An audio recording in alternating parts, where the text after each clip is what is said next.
Hey everyone, Robert here, author of Expansion Mastery, the practical guide to living a fully engaged life. Are you ready to start living your life to the fullest? Are you ready and willing to transform yourself and your life from ordinary to extraordinary? Welcome, my friends, to the Fully Engaged Life.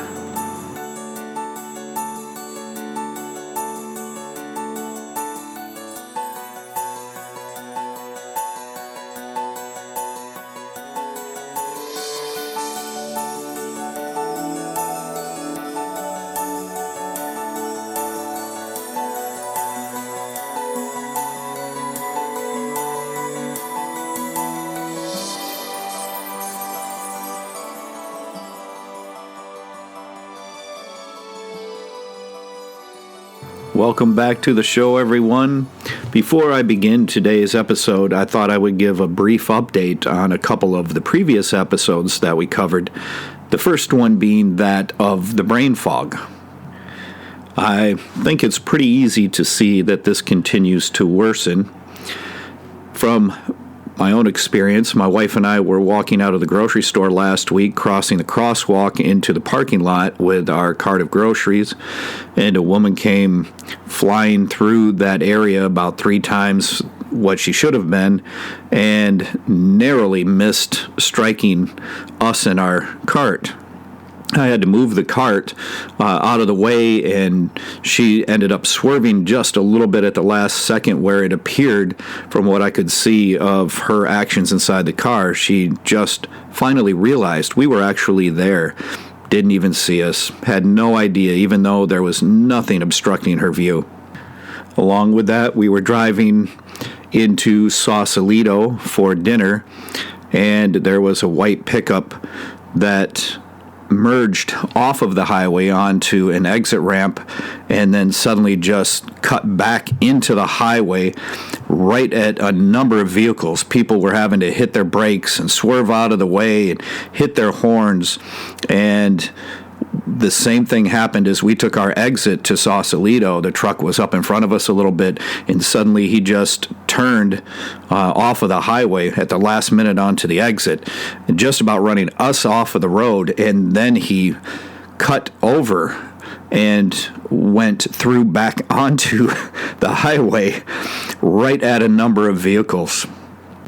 It was absolutely amazing to see that other people were awake enough not to have an accident, at least in the time frame that we were able to observe this particular driver. What happened after that is anybody's guess.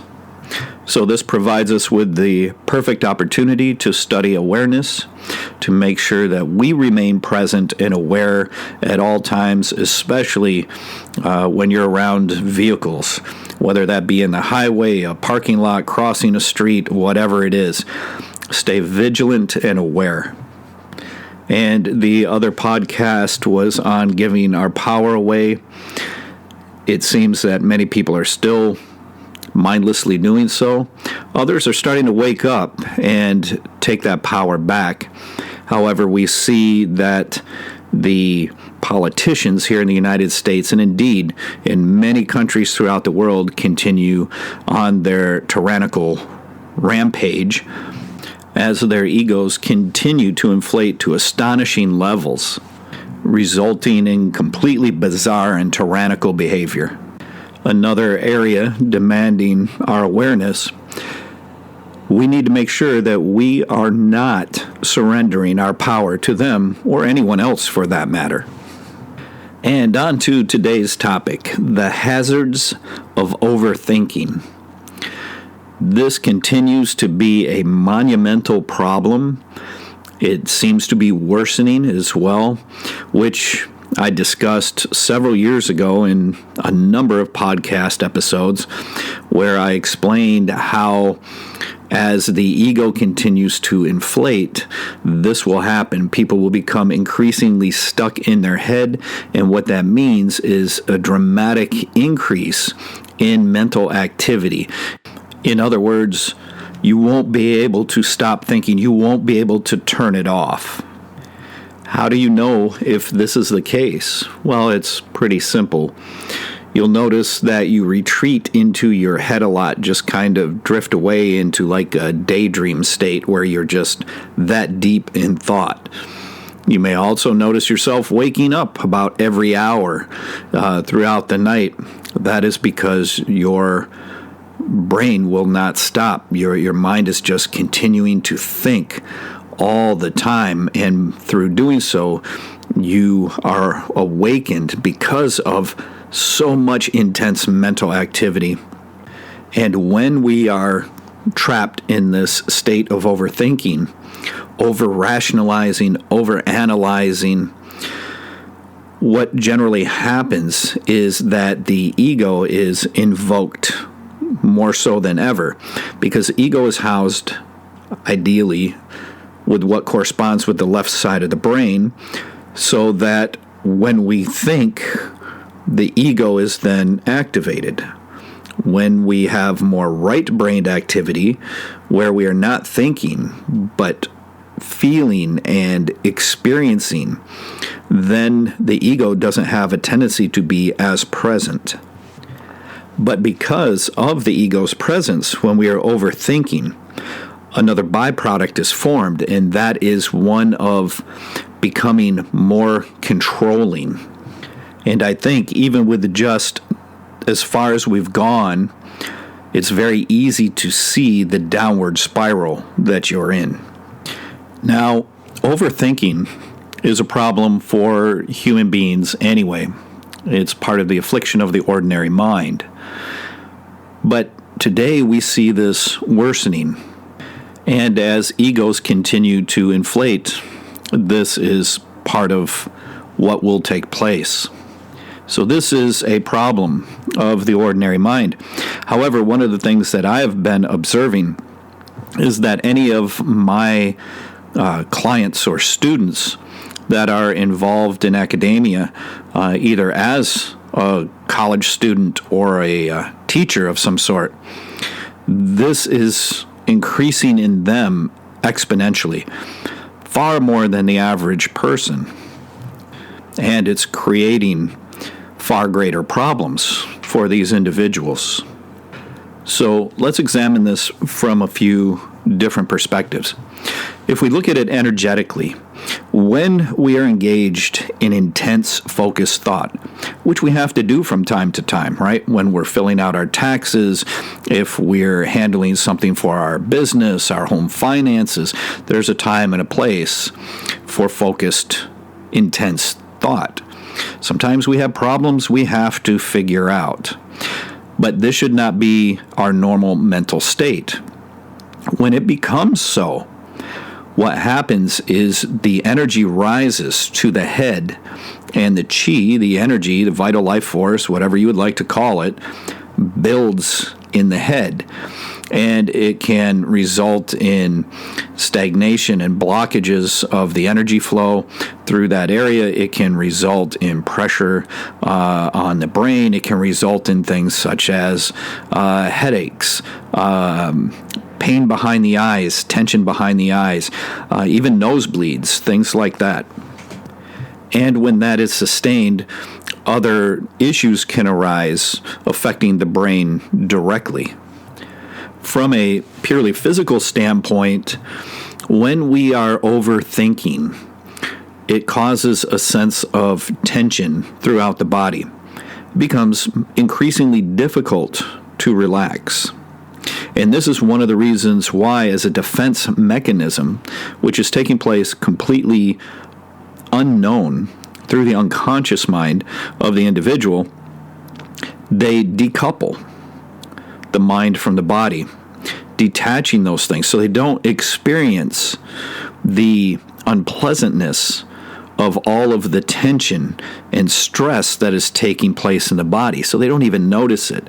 And when you separate the connection of the mind and the body, just the opposite of what we're trying to do in martial arts and as dancers and things like that, this allows for you to become even more stuck in your head, more centralized from that area, and more detached from anything taking place with the rest of the body. I know several people who have actually commented on the fact that they forgot all about anything to do with their body. Or that, well, I just don't feel like doing anything physical. I don't feel like working out or exercising or even getting up and having to walk around. They just want to sit and stay attached to their tech all day, which allows them to stay stuck in their head. And I've covered in previous podcasts the mental problems that can occur from overthinking. If we are constantly stuck in thought, it's exhausting. It's mentally taxing on us, to say the least. And when the energy gets stuck up there, we're continued in thought. This is where we start to dwell on problems. So worry and anxiety levels increase. And generally, the mind, in order to keep that sort of level of activity going, will actually just continue to make stuff up. It'll make things up for you to believe. It'll make things up for you to think that they are your thoughts, and in reality, they are not. It will continue to create things for you to worry about, for you to fear, for you to become anxious of, and create problems that you have to solve. Only you can solve. It will come up with more things that you need to control, more situations that demand your attention. It will place undue levels of importance on rather menial tasks. And one thing that is extremely evident is that every one of these aspects that I've just shared takes you further and further from anything spiritual. It takes you further and further from awakening.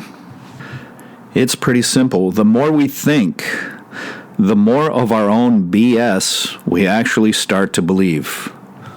Look at how so many things around us right now, whether it be a governmental solution or something to do with education or whatever it is, look at how right now so many of the so-called solutions aren't working. They're not effective. And indeed, they're actually creating more problems than they're ever attempting to solve. This, too, is a hazard of overthinking. I've heard a number of people around me lately express how they just can't sleep at night. They either can't sleep much at all, or they're waking up every hour or so. How they just can't seem to get any rest or any peace because they can't turn their mind off. They can't stop this landslide of unwanted and useless mental activity. How they are having difficulty getting anything done. And it's even to a point now where with all of that mental activity, they're finding it difficult to even focus. Alongside that, I'm seeing that people that have attained even some degree of mindfulness can easily lose it when they continue to think too much. They start to go backwards and they lose the sense of awareness that mindfulness provides, and they start to become kind of forgetful and mentally clumsy.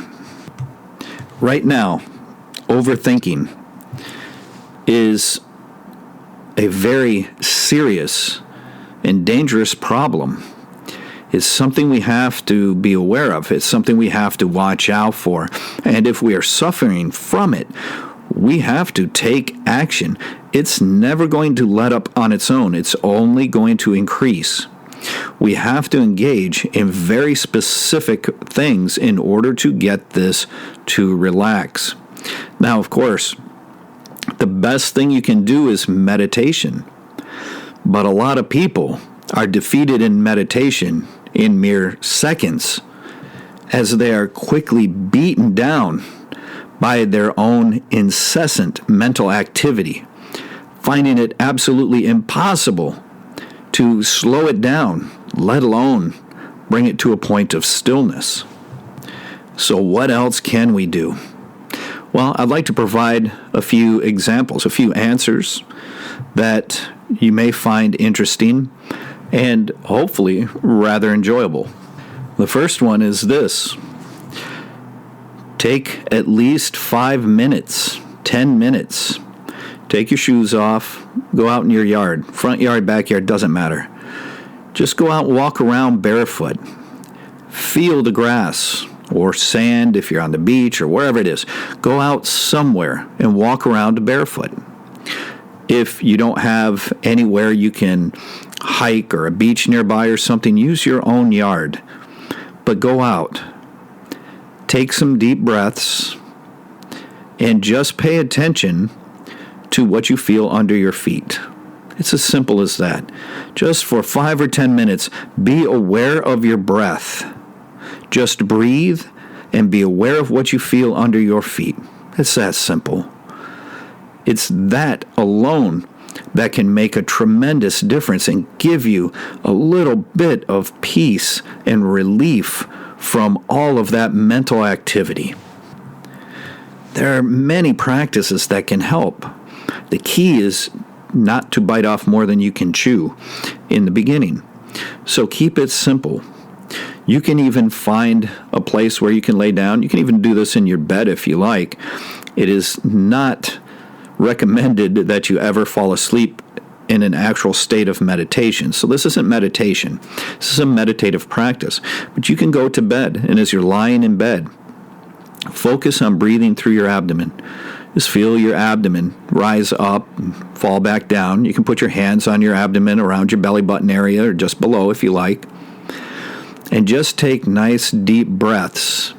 Focus on that. Focus on feeling your abdomen. Make your mind stay there. Don't allow it to wander.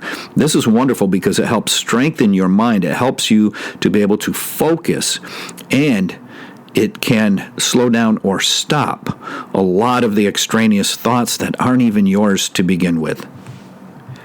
While you do this, think of your body becoming extremely heavy. Not bigger, not made out of lead or anything like that, just heavy. Think of it just becoming so heavy that it's sinking right into the bed or floor or whatever you happen to be lying on. Sinking into that bed. Feel your body as it sinks. Oftentimes, this will provide a sense of relaxation that will allow you to get some rest. I have a student who is involved in academia, and during a visit lately where he was staying with us, we did some training, and he has a tendency to really overthink and suffer from a number of the hazards that come from that. And I took him one day and we worked on Tai Chi, and we were working on the internal aspects and the energy aspects of this, for which he does quite well. But I showed him some details, and we did it enough, focusing on that during the day, that there was a little bit of physical discomfort in the evening, which generally easily passes once you sit down, allow the energy to settle, and maybe eat something. That night, however, he explained to me before he went to bed that so I'm going to set my alarm and get up, and I would like to do some more of this in the morning. And I said, oh, that's good. And I just smiled. And after he went to bed, I told my wife, that's not going to happen. Watch. And sure enough, he fell asleep hours earlier than what he was used to. And he slept all the way through until he was awakened.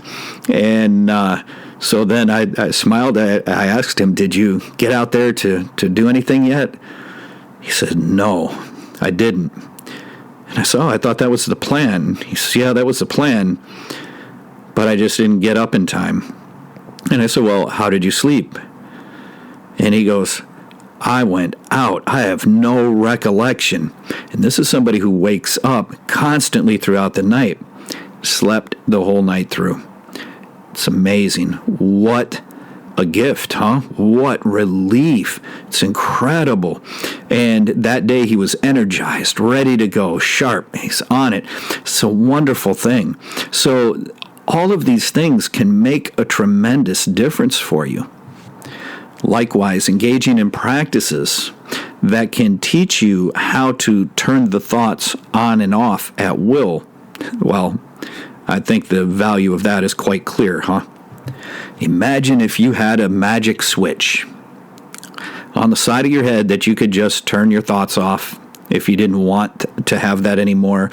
Maybe a dial, you could slow them down, or you could utilize them if you needed to in order to complete a task, such as doing your taxes, right?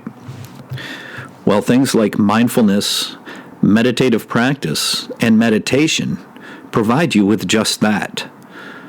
You will gain control over your mind. You will be able to slow it down and relax and rest. You will be able to focus and engage it in order to do some sort of task that you need to do. You will be able to turn it off completely if that is your desire. That is what mindfulness, meditative practices, and meditation offer you. And now, more than ever before, these practices are necessary for our mental state of well-being and possibly our health, both mental and physical. So take the time, take your shoes off, walk in your yard. If you have access to a beach, get out there on the beach. If not, take a hike in the woods if you have that available. Whatever you can do, get out in nature and just take a look around. We're at that moment in time, depending on where you live, the leaves may be starting to change on the trees. Here in the Bay Area, they are beginning to do so. And yes, contrary to a lot of people's belief, we do get a lot of extraordinary color change here in California. We have a number of species of trees that do not change color at all, but we have several that do, and we get some beautiful color. So enjoy that sort of thing. Just look at it and enjoy the beauty of it. And this too can help you to slow down all of those thoughts, to help bring you into the moment instead of being trapped in your mind, dwelling on the past, worrying about the future, trying to figure everything out. It just doesn't end well.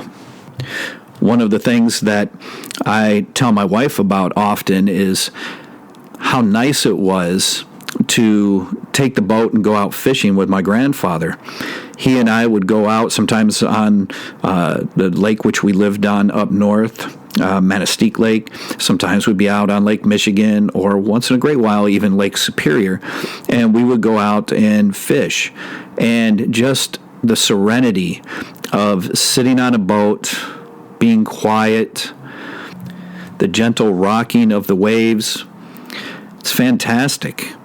Fishing is a wonderful way to slow the mind and to get into the moment and be able to give yourself a sense of relaxation and mental relief.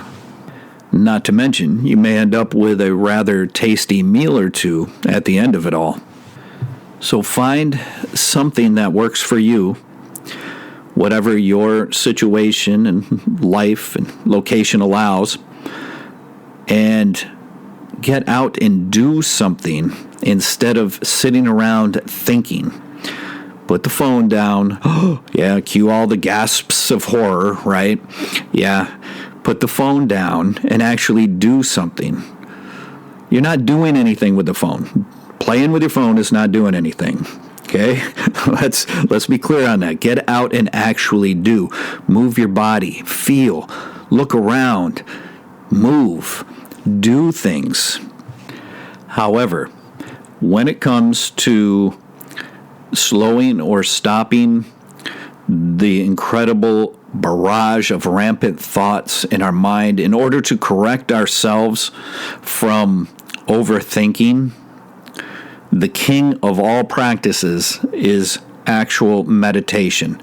not to be confused with meditative practices, actual meditation, where we bring everything to a point of stillness and, most importantly, silence. When we allow the mind to settle, when everything calms and we are no longer disturbed by thoughts or emotions, when we enter a state of mushin, no mind, this is the ultimate cure, the ultimate state of relief for overthinking. You may desire to take a look at creating a balance and seek a small amount of time where you can put things aside and at least slow your thoughts. Slow that landslide. And then over time, you want to work with things like mindfulness, meditative practices, and of course, meditation in order to create this state of balance where the mind, if it's going to think, it's not thinking too much. I mean, another hazard, right?